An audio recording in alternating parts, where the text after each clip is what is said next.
We go. Ready? Ready?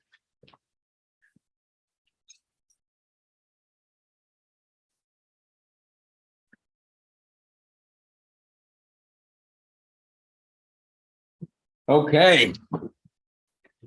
As we set out on our journey, on a three-part journey, 3 steps, where we want to warm up in Parshas Vayeira, another fantastic Parsha that we spend with Avraham Avinu, and of course, go through what's going on this week in the calendar, and from there to go on to what's happening this week in the Parsha, and then to walk away the practical, relevant life message that we can learn from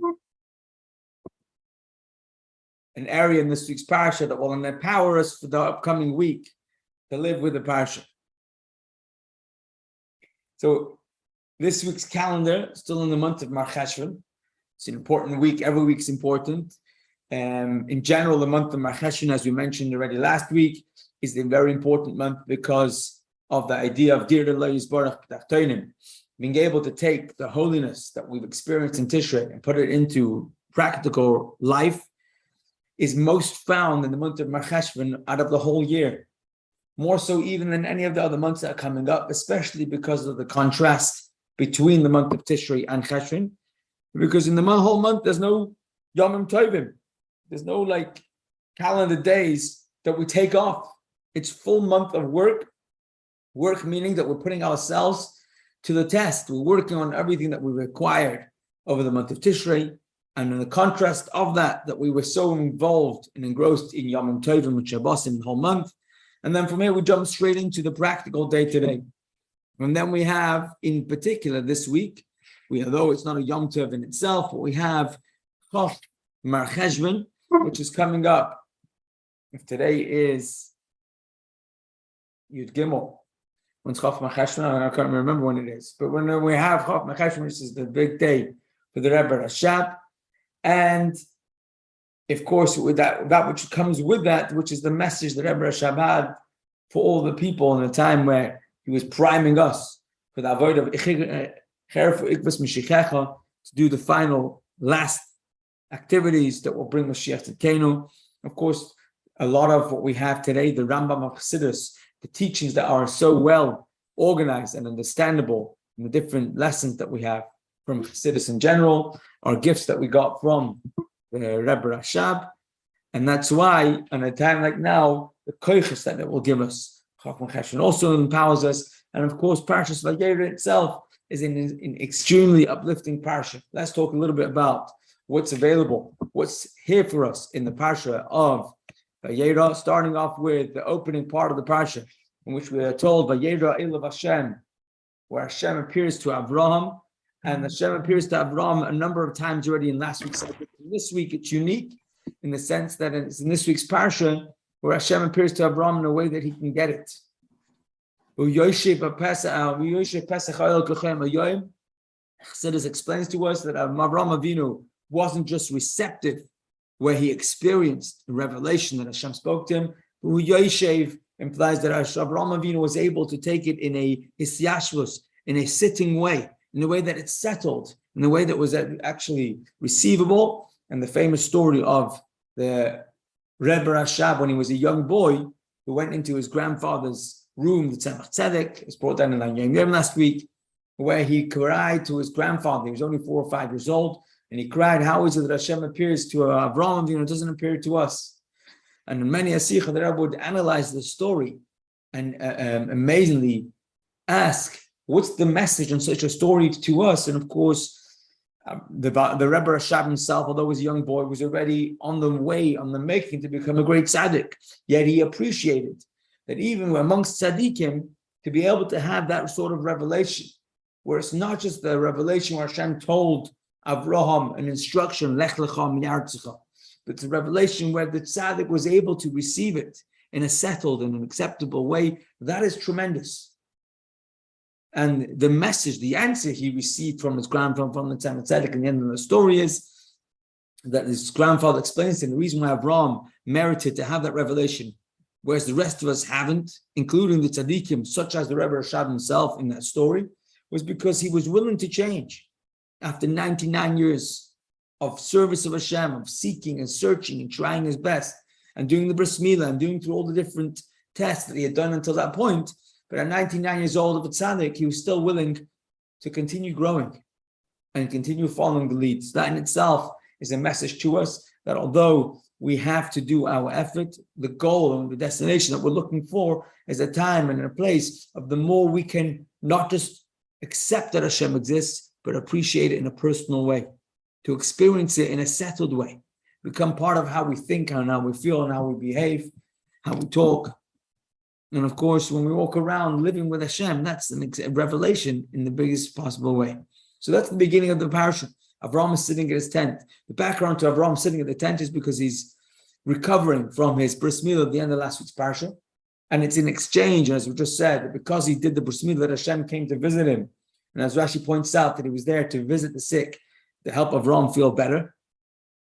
And the heat was turned up so that the passers-by, the travelers, shouldn't be disturbing him. When Hashem sees that Avram is so anxious to meet travelers and to be hospitable to them, he doesn't turn off the heat, but he hastens the arrival of the malachim that were going to come and visit Avraham. So then they should come in the form of human beings, so at least Avraham should feel like he has the experience of sharing hospitality.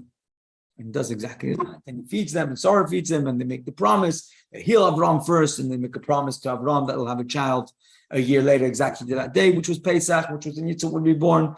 And then they set off to travel towards Stone. The continuation of that parsha is where Avram and Hashem have a meeting.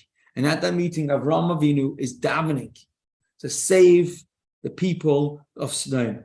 And just picture it in your mind, here you have the greatest, most righteous person in the entire generation, the first of the office. And he's davening and he's begging Hashem to save which sort of people? The lowest of the low. These are the people of Sodom, who was so terrible that Hashem was about to destroy the entire Sodom and Gomorrah.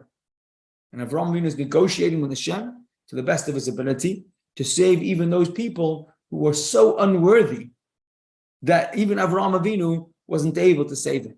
Yet these are the people who tried, and he negotiated and put in his bid to watch out for. Of course, the message for us is clear. This is before the times of Matan Torah, where the people in the story didn't have the gift of the neshama that a Yid has, and yet Avraham Avinu was so willing to go to the nth degree to be able to try to do whatever he can to save them, even spiritually. The story continues that the malachim were on the way from Avraham till Sodom. It doesn't take them a long time, but they delayed so that they could maybe still stop the plan if Avraham's negotiations would succeed. But once he completed and said, no, we can't save Sodom and Gomorrah, they came in and they met Lot, who's sitting at the gate, and he asks them to come and stay in his house as he'd been trained at Avram. And at first they push him off. Eventually they come round and they basically tell him, this place is over. Whole Sodom and Gomorrah is about to be destroyed. Do yourself a favor, pick yourself up and save yourself. Bring in your family that you can bring. He wasn't able to convince his sons-in-law, but he was able to save himself with his two daughters. And his wife, which later turned around to watch as they flipped over the stone, she turned into a Netziv Melech, a pillar of salt, whereas Lot and his daughters continued to run on. And there the story continues. They ended up in a cave, and the cave was close enough to Sodom and Gomorrah's destruction for them to feel like the whole world was falling apart. And in their mind, the only thing that was left was just them and the father. And they're thinking to themselves, if we don't have children, then humanity will cease to exist. It's actually one of the Shemitz B'nei Shemitz Yitzhara, it's the underlying idea. They have to procreate. And each of them got themselves pregnant from the father. Amazing, the Medrash tells us that there was wine which was prepared and left in that cave for this very reason. But after the story, Avraham moves further away from where he was living until now, Hebron. And as Rashi points out, because of the story of Lot, and Avraham ends up moving to Gerar. And it's in Gerar where he almost has a repeat of what happened in last week's Sedra when he went down to Mitzrayim. This wasn't by the Paris. This was by Avimelech, Melech Pelishtim. But Sarah gets taken away and taken to the palace. Avram again had said that she was a sister, and Hashem appears to Avimelech in a dream and says, Avimelech, how dare you? Bring back this woman to her husband. And Avimelech claims to be innocent, and Hashem says, don't worry, Avram Avinu is a prophet and he will pray for you.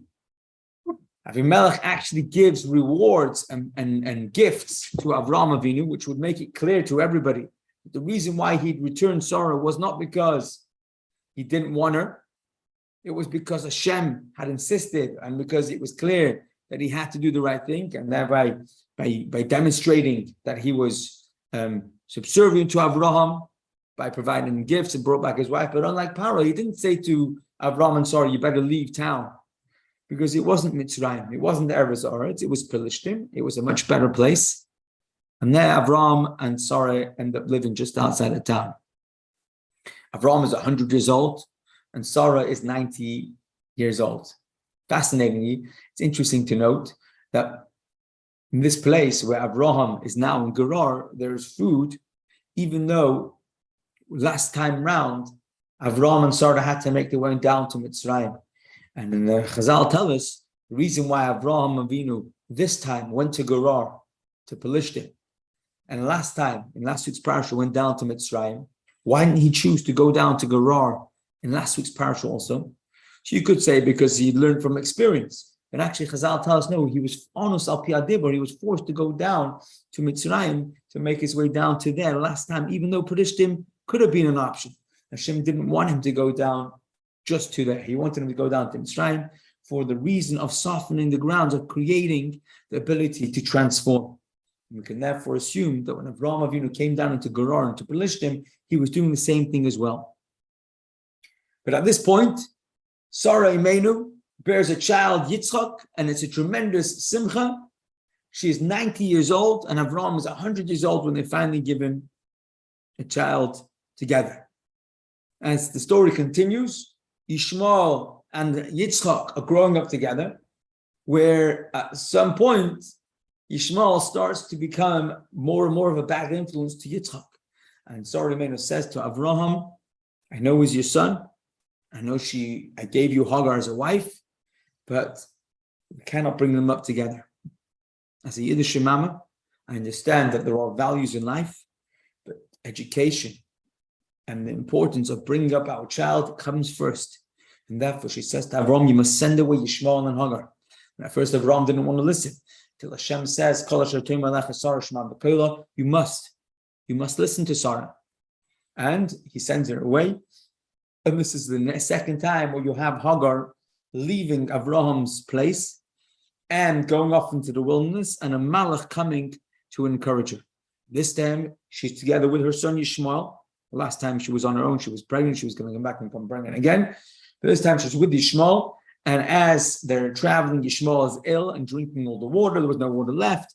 And she's watching her son die, and she can't take it. And all of a sudden, a malach appears to her, an angel, one and the next, and shows her a well of water there in the desert. And she manages to drink and give her son to drink. And he promises her that she will yet see her son grow up and he will become a large nation. And eventually, Yishmael does eventually do tshuva, not in this week's parsha. The end of the parsha is that we have Avram living still in Gerar near Melech Plishtim. And when they end up arguing over the wells, and eventually Avimelech comes and makes a treaty, an agreement between Avram and Avimelech, and this is called in the place of Vayeira, where there were 7 sheep set aside, and therefore it's called Vayeira, the well that was agreed over the 7 sheep between Avram and Avimelech. So this is the Parshas of Vayeira. Now, it's important to remember that in Parshas of Vayeira there are some tremendous highlights. There's the fact that Yitzchak is born, the fact that Hashem appears to Avram Avinu in the beginning of the Parsha, the whole story of Lot and the destruction and negotiations. There's a lot to be spoken about. Today we're going to pick one particular area of the Parsha, in which the Rebbe Mechelek Tezvav, in the beautiful Sikh, which happens to be Parshas L'Kut Sichos Parshas, sorry, the project L'Kut Sichos of this week, has a tremendous insight, and it very much ties in to the miftzayim, the campaigns that the Rebbe launched. In this particular sikha, the Rebbe addresses what turns out to be a fundamental question on what you find a lot of the Lubavitcher Chabad skills, but the truth is, not only the Lubavitchers, but in general, people do. Your average person who's walked the streets of New York, or even anywhere else, especially tourist sites in Eretz Yisrael, Kosa Maravi, has very often been approached and asked to do a mitzvah. Excuse me, sir, you're Jewish. It's a classical line. There's actually a book called Excuse Me, Sir, You're Jewish, in which you have a collection of many different stories of the most bizarre places where people stop to do a mitzvah. And the question that this Sikha actually poses, and the fascinating, it doesn't always happen this way, but in the Sikha, it actually records the complaint that people have, and we'll get to it, but hopefully we will, the complaint that people can have: why should you stop someone and ask them to do a mitzvah on the spot? The tagline often used in mitzvah tanks is mitzvahs on the spot for people on the go, which is almost like you're suggesting that the reason why so-and-so hasn't done the tefillin on their own yet today is because they're rushing, they're on the go. But if you ask any tankist or any person who's gone out there to ask people to do a mitzvah, I mean, you see this sometimes on the flights, when you see the boys walking up and down the aisles of the plane with a tefillin, and they're asking people, have you had a chance to put on tefillin? Now, what's amazing about sitting on a plane and asking somebody to put on tefillin is they can't run. And they're certainly not in a rush because they're not going anywhere. They're staying on the plane. So it's prime time to get someone to do tefillin. Now, what often happens is you're asking someone who hasn't put on tefillin in ages, and as if they could help it, still won't be putting on tefillin for as long as they can help. And yet you're asking them to put on tefillin. So sometimes Aaron says, no, I don't want to do it. Sometimes, look, I know, don't let me down. I feel sorry for you to be able to say no, and I'll do it for you. Or sometimes you get a bit of Jewish guilt. You're, worse than Hitler or Chas v'Shalom, or why can't you do it for Hashem? Do it one-off. It's not going to take you so long. Come on. You want to, all that kind of expressions and all your best selling skills that help someone who otherwise wouldn't have done a mitzvah to do it. And the truth is, it's not just tefillin. The same things with lighting Shabbos candles. You have somebody who hasn't lit Shabbos candles since they were, I don't know, at a Shabbaton, whatever. Or they maybe never have lit Shabbos candles. And you say to them, take this candle home and light it before such and such a time, and they're not going to keep Shabbos. And they're not going to light candles next week, or the week after, or the week after. So what value is there to a mitzvah that's done without intention, without any continuation, and just in order to please somebody else? What point is there to have it? So the question's been asked thousands of times. And I'm sure some of us here have thought about this question at least once or twice. And perhaps a simple answer would be the select few that when asked to do the mitzvah, it jumpstarts them into doing it many more times. And it ignites a spark. It might remind them of something they did when they were younger.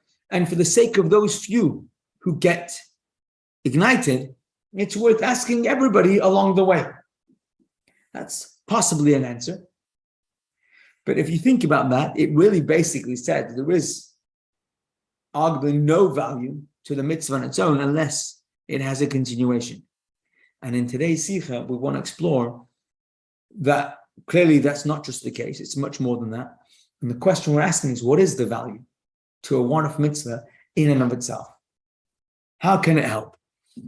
Now, the Rebbe in this particular Sikha is going to tell us that the question that we're asking was asked way back when, before the tefillin campaign started in 1967, before all the mitzvah tanks in Tafshalam Adal in 74, 73. This question was asked on the Mefarshim that asked this question on Avraham Avinu in our Parshah. Where do we have a similar sort of story in our Parshah, where you have do a good deed as a one-off and the here and now, almost like a hit and run kind of mitzvah, with no foreseeable continuation in many of those cases? And the answer is, of course, Avraham Avinu's welcoming hospitality tent. Let's read it inside of the Psukim, and from there we'll go into questions that are asked between the Mefarshim, and from there we'll go on to how it actually explains what the value of our mitzvahs, a hit and run mitzvah, if you like, that apply today. So here we go. This is a pasuk in this week's Parshah, Chaf Aleph Lam Gimel, where the pasuk says, "Vayita Eisha beBeersheva, v'yikra sham l'Shem Hashem ke'Elohim." And he, Avraham Avinu, planted an Eisha in Beersheva, and he called out in the name of Hashem, the everlasting God. So Avraham Avinu plants an Eisha, which we're going to translate in a moment. And this Eisha was planted in Beersheva, and it was there that he called out in the name of Hashem, the everlasting God. So the Medrash right away says, "Vayita Eisha beBeersheva." What is an Eisha? Rashi brings this down, not in the full expression, but it there summarizes it. And he planted an Eisha in Beersheva, says Rabbi Yehuda and Rabbi Nechemiah disagreed over the translation of the word Eisha. Rabbi Yehuda said, an Eisha is an orchard. Ask for anything you want, dates, grapes, pomegranates. You're in the middle of the desert, outside Beersheva. And you can get any fruits you wanted. Avraham Avinu worked the agricultural land and turned the barren wasteland into an orchard. He planted an orchard that grew delicious fruit. Rabbi Nechemiah said, an Eisha is an inn. And he would say to them, not just fruit, ask for anything you want, bread, meat, wine, eggs, it's all here. And Avraham Avinu became the local inn you could stop by and get a good fresh, not just a basic bread, but all the delicacies were all there and readily available. Says Rashi, Eisha, as a third explanation, not just an orchard or an inn that had good food. Eisha, this is in a Rashi in the Gemara, actually, sorry, I thought it was Rashi here, but it's Rashi in the Gemara in Ksubas, says Eisha actually is made up of 3 letters, and the 3 letters of the word Eisha are an acronym, or Rosh Tevis. Eisha is an acronym for the 3 Hebrew words, Achila, Shtia, and Levaya, food, drink, and accompaniment. Avraham Avinu famously didn't just provide food. Avraham Avinu was extremely hospitable for food and drink, but also, more importantly, he looked after the well-being, the emotional well-being of travelers. Nowadays, when we set ourselves out on a journey, we tend to know how long roughly it should take us. And we usually don't go on a journey unless we know that we're going to know the way the whole way through. So nowadays, it's with your GPS. You put your navigation on and you drive. And if you're going to run out of battery, you're going to make sure you don't. And if you don't have a navigation, or before that was around, you make sure you took with a map, or you had an idea of how you have to get there. That's today. But if you were traveling in times of Avraham Avinu, you really hoped that you'd find your way, especially because the roads weren't so well made, trodden out, and you certainly didn't have maps. And it was very common to get lost. And more importantly, often you were traveling on your own and felt extremely lonely and worried.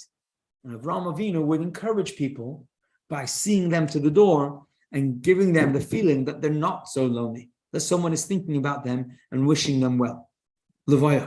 And that's an important part of Achnasas Orchim, that not just to provide for the needs while they're here, but also to give encouragement to the travelers so that they may feel like they have the confidence to continue traveling.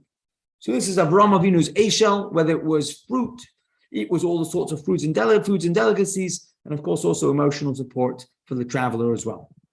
Okay, so this is Avraham Avinu's Eishel. Fantastic. Great hospitality.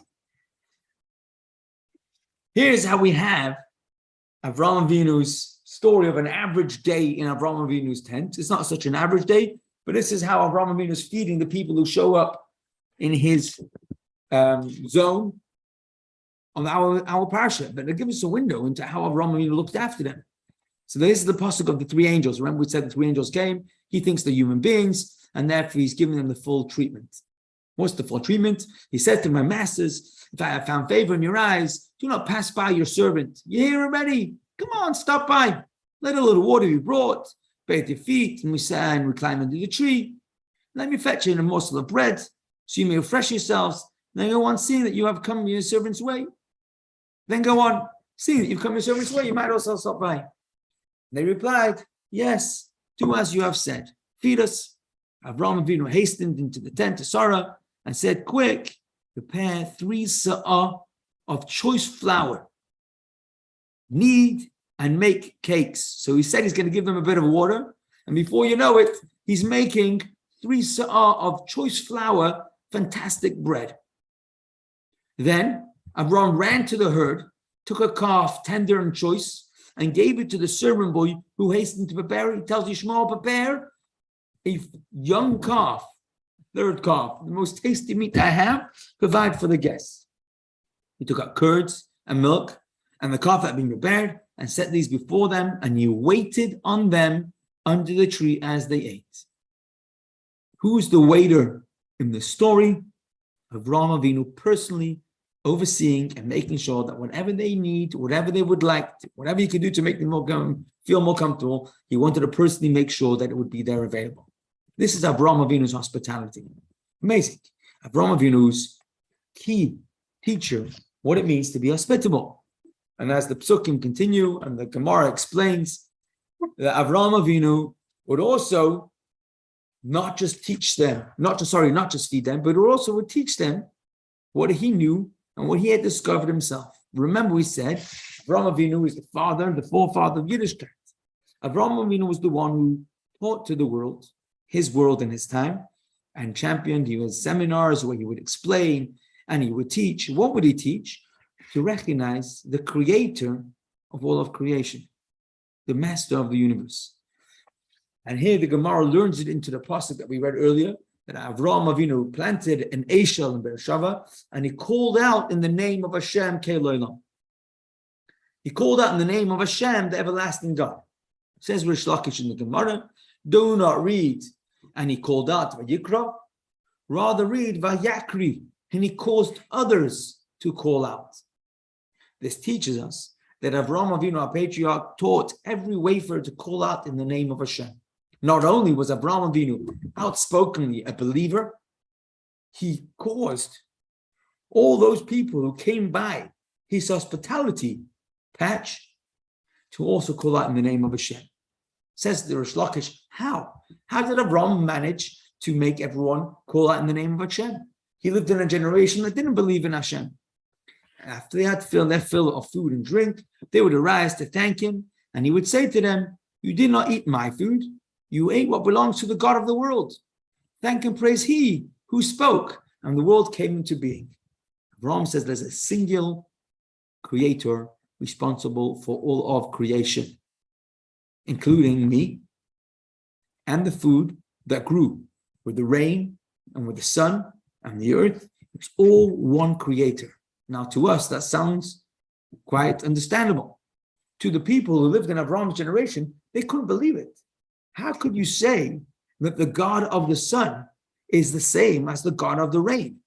And how could you say that the God of the earth is the same as the God of humans or whatever else it is, of energies?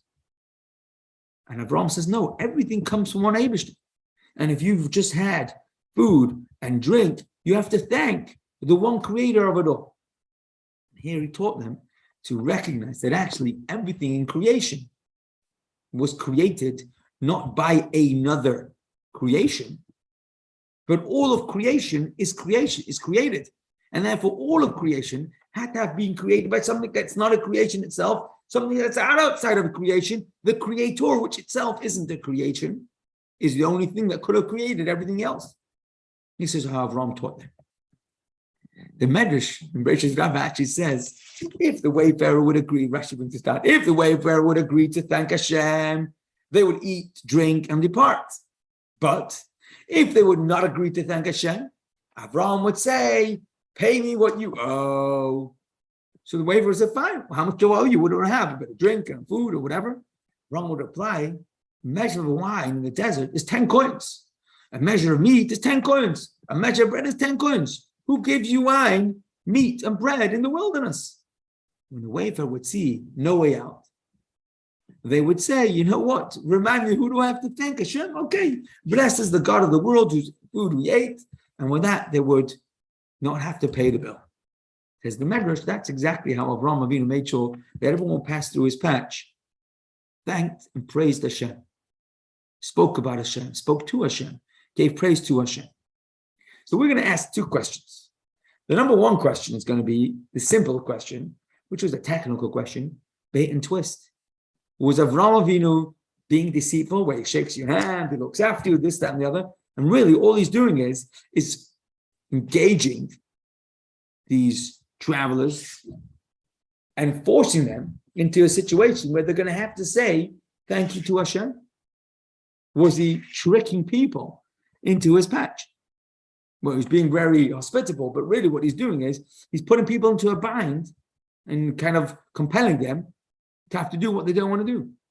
That's going to be question number one. Is Avram like the Google ads that say to you, oh, it's all free? And of course, what they mean is after you pay, then it's free. First you've got to pay, then it'll be free. And that's, of course, untruthful.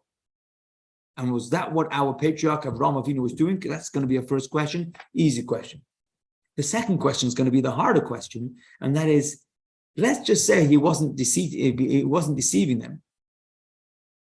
We still don't understand what Avraham Avinu is getting at.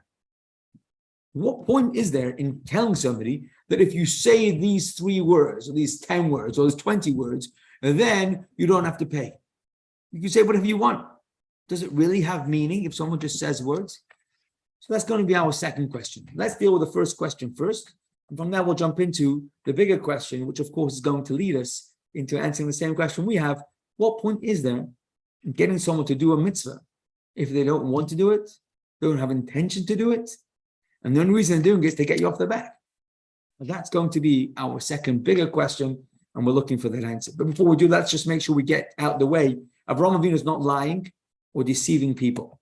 So it's important to realize Avraham would welcome the passerby. Once they ate and drank, he would tell them to say a blessing. They would ask, what should we say? He would reply, say, blessing the world, for the world, bless the God of the world, whose food we ate. Avraham would welcome the passerby. Important to notice, Avraham Avinu isn't out there trapping people. His people have come to his place. He's looking after them. He's welcoming them. The Medrash states Avraham would welcome the passerby. This tells us that Avraham did not recruit visitors. Rather, word of his hospitality spread and visitors would come on their own. Yifei Torah.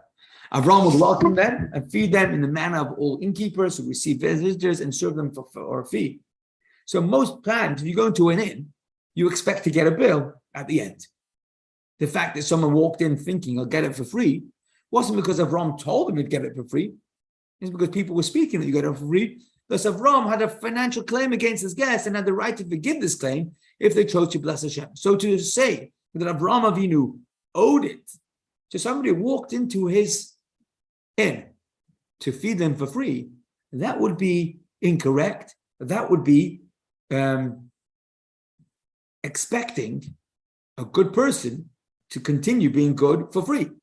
And that's not right. That's incorrect. That's not only not fair, but that's dishonest.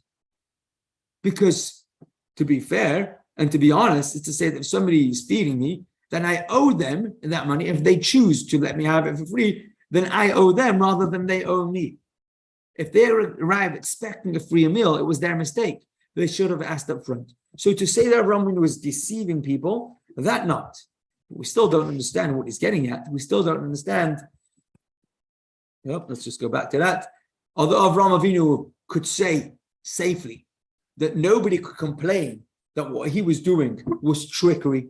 Nobody could say that Avraham Avinu really shouldn't have done what he was doing, because at the end of the day, he has every right to charge for his food, and he equally has the right to forgive the fee on his food. So nobody can claim that he wasn't being fair. So let's say Avraham Avinu is fair. However, how do we answer the other part of the claim? How do we explain, 1 second. Yeah, this is the continuation. If the food came from Avraham rather than from God, they would be obligated to pay him. If the food came from God, Avraham would have no claim against them because they could not argue. Okay.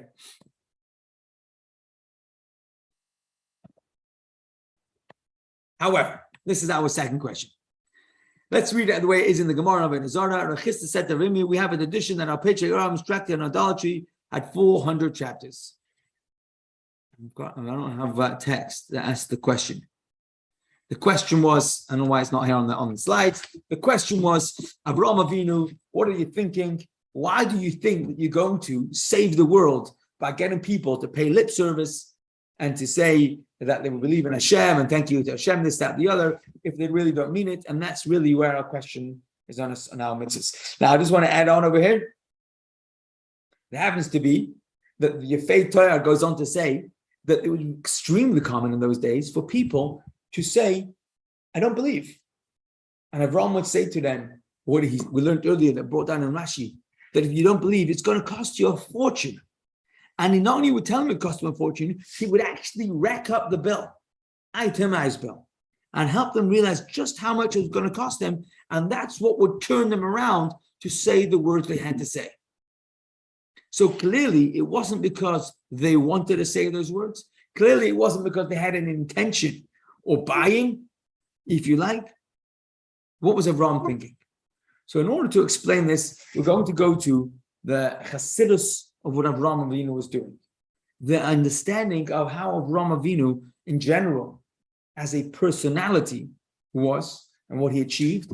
And there's a beautiful Gemara that explains Hashem calls Avraham Avinu his partner in creation. And the Gemara explains, wow, this was the text I thought we had. I can't see it here. That Avraham Avinu is called the partner in creation because of exactly this story we're talking about. He's bringing passers-by, travelers, to recognize Hashem. Now, being in a central position for a number of years allowed Avraham Avinu to interact with many, many people. Don't forget the travelers were coming from one place and going to another place. Wherever they ended up going to would have found out about their journey.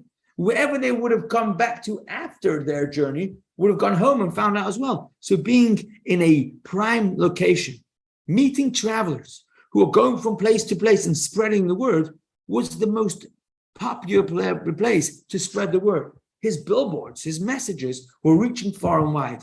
And Hashem says to him, with this, you've become my partner. You've made me known amongst the world. But as we're asking, has he really made Hashem be known? Are people just paying lip service in order to get out of a bill whilst they're traveling? Is there any meaning to it? So in order to answer this question, we're going to quote a few quotes from the Friedrich Rebbe and the Rebbe that will help us appreciate the context in which Avraham is doing what he's doing. This is the quote from the Gemara in Avodah Zarah, that Avraham Avinu was a master debater. He was not just a lecturer that deposited or dumped information, even if it's very worthy information. Avraham Avinu had a tradition that originally Avraham had a tractate on idolatry, had 400 chapters. If you walked into Avraham Avinu's room, space, in a short space of time, Avraham Avinu would very quickly sum up what type of person you are and would talk to you in the language that spoke to you most. So the intellectuals would get a very intellectual conversation. An experiential type learner will get an experiential type of understanding of the flaws in idolatry. And of course, people who were emotional, or people who were whatever type of learning you have, analytic, or whatever it was, Avraham Avinu managed to speak to each person in exactly the way they needed to hear. And he was very good at what he did. Extremely good. Avraham Avinu loved a good debate. And I guess the worst thing you could have, someone who likes to explain things and is very good at it, is to have somebody who is just brainwashed. Or as people like to say, brain dead. When there's nobody home, you can explain to me till your face is blue. You can give me all the best examples. I just don't hear it. I just don't pick it up. In that case, no explanation, no commentary could wake us up. A practical example of that would be when there's a difficult conversation to be had. So some people push it off, push the conversation to a later time. Some people are more brave and they'll take on the conversation and they'll have to go through the conversation. And then there's a category of people, time that people behave in such a way that we just ignore it, brush it under the carpet, if you like. Make as if it doesn't exist. It might be an elephant in the corner of the room, but it's left unspoken. I'd rather live in delusion than actually engage. And this was the example that Avraham Avinu's explanations and 400 chapters in his tract on idolatry would not be able to help, says the Friedrich Rebbe. Avraham would explain with many parables and examples so that it would be well received and understood by his students. He was able to distill complex teachings about monotheism in such a simple language that even lay people understood it. Those that did not understand could sense the truth in his words and would acknowledge he was right. He spoke with such passion and love for Hashem that those who didn't understand him still felt the vitality and truth in his words and were compelled to agree with him. That was the majority of cases. However, says the Sikha, when he saw that some people did not take to any of his explanations, and this was because they were encased in an unusually resistant coarseness to anything holy. So he would put them into a bind to create just enough pressure to break through their unusually coarse resistance. Once the crust was broken through, his previous arguments would begin to resonate with them, at least partially, and they would recognize Hashem. They would then say, "Blessed is the God of the world whose food we ate." What's an example of what we're talking about here? So there's a number of different examples. We're going to start off with an example that's actually in the Torah. The Torah actually has an example of where someone used just enough pressure. Pressure means that the recipient felt in a bind, felt the pressure, and that was not in order to make a person feel uncomfortable, but it was enough pressure placed that all of a sudden the penny dropped. What seemed so 100% clear, in a flash all of a sudden opened up. The example I wanted to use is the example of the spies, the Meraglim. The Meraglim came back and convinced the people, all of Klal Yisrael almost, that there's no way the people would ever be able to conquer and settle Eretz Yisrael. It's a great place, it's just invincible. And we were so convinced nothing Moshe, Yeshua, Kalev, Hashem would say to us would change or even shake our conviction that it was impossible. And Moshe Rabbeinu talks to us, Kalev talks to us, and we just don't budge. We're screaming, shouting all night, there's nothing we can do. And what's fascinating is that the very next morning, when Hashem says, you know what? You don't want to go? You won't go. You shall not go into Israel and you will die out here in the desert. The next words in the Torah is that all of a sudden, the people turn around to Moshe and say, you know what? We changed our mind. We can go. We're going to go. We're going to go. It's okay. We're going to go. Moshe said, no, it's too late. And we said, no, we're 100% convinced in the might of Hashem. We're sorry we made a mistake. We're going. Moshe Rabbeinu has to tell them, Behilo says, no, don't go. And unfortunately, some of us still went, and it was a sad ending because Hashem wasn't with us. What changed? From the night before, we were so convinced there's no way we can go. And the next morning, no new news, no new reports. What changed? How all of a sudden were we convinced that we could make it?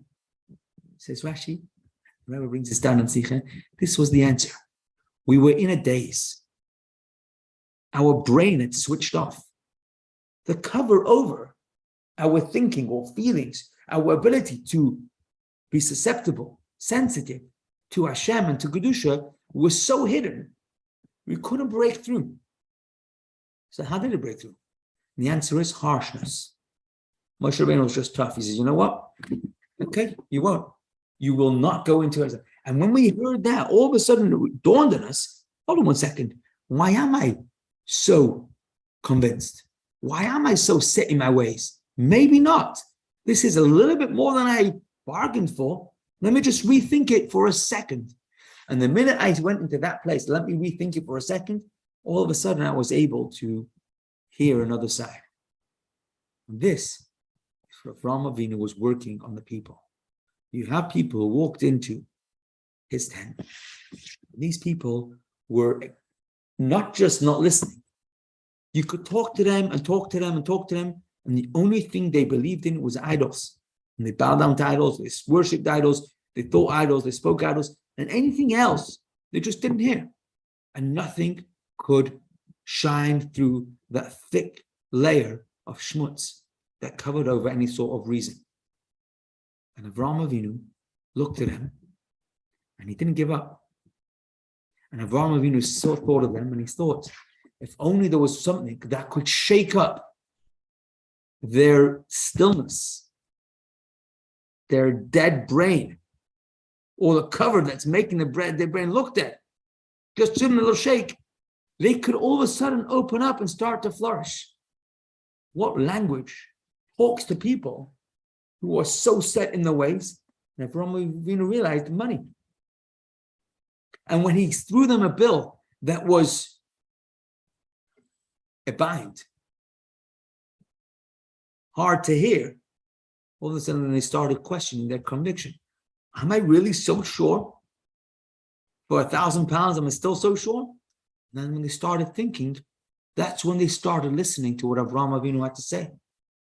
So the money matter wasn't in order to force them to say something they don't want to say. It was a way to force them to start thinking. And once they started thinking, there's much more to be heard. I want to say teenagers or kids, or even ourselves sometimes, when we are 100% set, there's no way we can do it. And then, God forbid, something happens which is hard, or maybe something very exciting happens, or there's a light bulb moment. Actually, maybe I can. At the Kinus HaShluchim, which is coming up in the next week. So a few years ago, in 2011, Rabbi Sachs, Oliver Shalom, was the guest keynote speaker. And one of the things, beautiful things he spoke about the Rebbe, was this quote that we have on the screen: most people look at others and see what they see. Great people look at others and see what they are.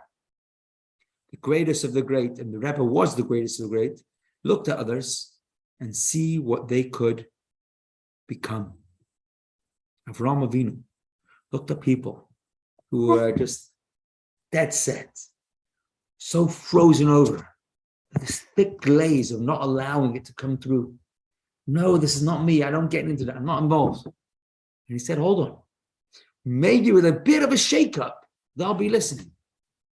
That was his tactic. He did something that was in itself a waste of time. But what it managed to achieve was a shake-up. What use is it to get someone to do lip service? But that wasn't the idea. The idea was that through getting them to think, he was able to empower them to think about what he has to say, to stop being so frozen. But it goes a step further. And here's where the Sikha takes on a gorgeous twist.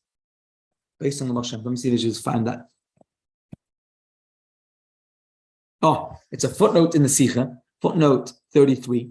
And here we have, based on teachings of the Moshe, we might suggest, at least by the way of allusion, Abraham's words put them in a financial bind, and this forced them to consider their inner voice. That is the vice of their own coarseness and resistance to illness. He would help them realize that their unusually strong coarseness was the course of their resistance to Hashem. This realization brought them around to saying, "Thus is the God of the world who should create." What was the tactic of allowing them to realize that maybe they should think differently? Was helping them to realize that it's a vice. Put them in a vice, put them in a difficult position, will help them realize that they're living their life in a difficult position. They're living their life trapped. So by trapping them, not only did he get them to think, he got them to think, what's Avraham doing to me? He's trapping me. Actually, maybe I've been trapped all this time. But it goes even further than that. And this, I think, is the most amazing part about the Sikha. What did Avraham Avinu tell them? What did Avraham Avinu tell them? To think. He said to them, if you don't believe in Hashem, then pay me. If you do believe in Hashem, don't pay me.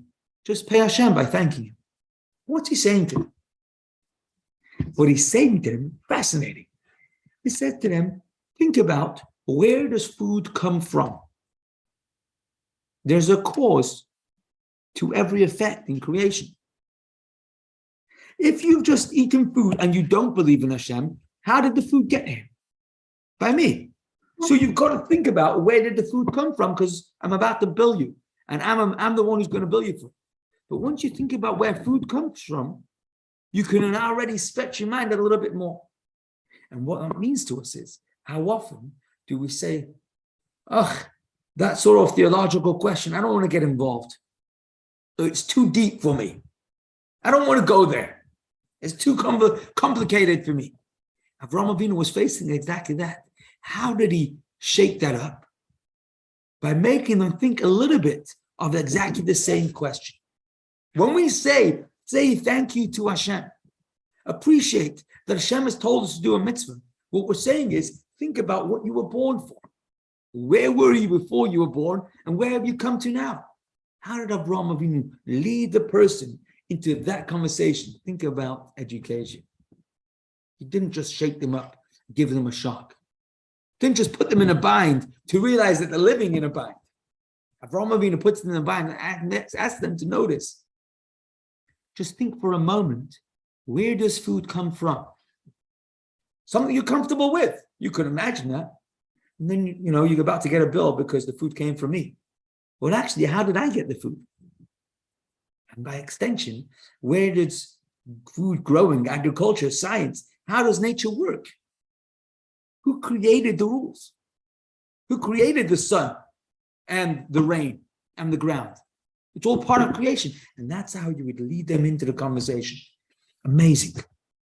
Now, of course, if we take that back to our own question that we started off with, if we could just bring that up somewhere. Let's go. Oh, we haven't got a slide for it. What we did, we done. No. If we go back to the tefillin, and we're asking ourselves, what use is there to putting on tefillin or teaching somebody? What use is there to putting on tefillin or asking someone to do a mitzvah if there is a one-off mitzvah? And of course, the answer is, we believe that every single person wants to do the right thing. And like Avraham Avinu saw every passerby, not for what he looks like, not for what she really is now, but what she can be with a little bit of education, with a little bit of enlightenment. And this is exactly how we see a fellow Yid. Every Yiddisher person wants to do the right thing. But education, environment, circumstances, unfortunately for many of us, haven't given us that opportunity. And by doing the mitzvah for any reason, for the reason of, do it because you're a nice person, you want to be nice to me. Or do it because get back at Hitler, Yimach, or do it because you're here anyhow and you're bored and you might as well do something. Or whatever other arguments we use, the bottom line is it allows the person to start engaging in the action.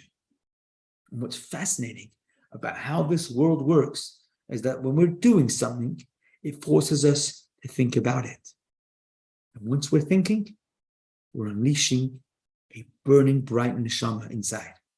So the question about what use is there to doing a mitzvah, if it's going to be a one-off and it might not have another continuation to this mitzvah, the answer is you're allowing that person to experience their inner self right now. And that inner self is really them the whole time. If you're going to use the word hypocrisy, the fact that they haven't done the mitzvah last night, yesterday, tomorrow, or the day after, doesn't make it less true if they're doing it right now. And when we remind ourselves of this, we don't have to do a mitzvah because the mitzvahs deserve every year to do it. We don't share the Torah because the Torah deserves the respect of every yid. It's true. But the real reason we share the Torah and share the mitzvah is because every person is so precious, regardless of what they have or haven't done. Every person, every individual is so precious. That's why they deserve to have the opportunity to experience their inner, truest self. And that's how we share out of Avos Yisrael. Hashem should bench us, each one of us, that we should appreciate our inner self and we should be able to enjoy the bracha and the mazel and all the mitzvahs that we do will bring us. And of course, it should bring us the biggest mazel and bracha. Thank you very much, everyone, for joining. I hope we enjoyed this year.